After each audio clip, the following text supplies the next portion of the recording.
There was this man, and he saw a sign, and it said dead end, and he went down the road, and then he was dead. That's the end. It makes people dead. The road makes people dead. There was another man driving down the road. There was a car involved, and then a skeleton popped out. There's a lot of filler details in that one, but the car and the skeleton are the only parts you really need to know about. There's this mirror, and if you look at it and you say the right things, yeah, something like that.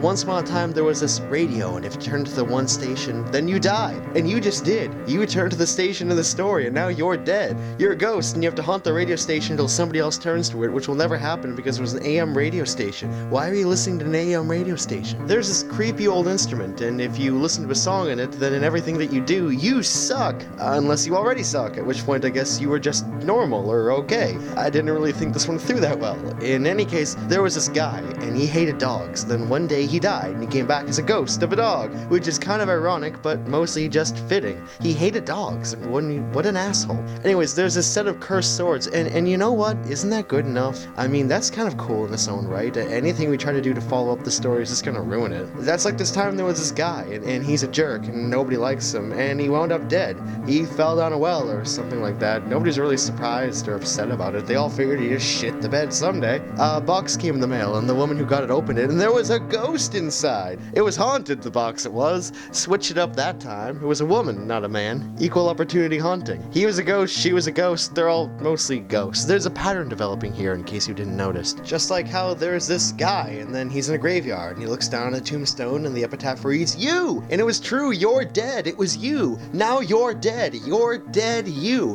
Whoa, that's the part there, the good part, the twist. There was this man and he was cursed, and so he opened up the window and he saw himself, but he was dead and now he's a dead himself. That's the curse. There's this telephone in an old abandoned building. It just rings all day, every day. It just rings and rings and rings and rings. If you pick it up, then you hear the scratchy voice of an old lady who says, "Now you're dead." And then you are, which I don't know how anyone knows, because if they heard it, then they'd be dead and then they couldn't tell you the story. Maybe it was on speakerphone or something. Then there's this story of a creature that lives in a lake. It's kind of like a dinosaur, but its proportions are all wrong. But it's probably just a regular animal. It doesn't belong there, like an elephant or something, so it's really nothing to be scared of. Unlike sharks, which are real and are actually really, really scary.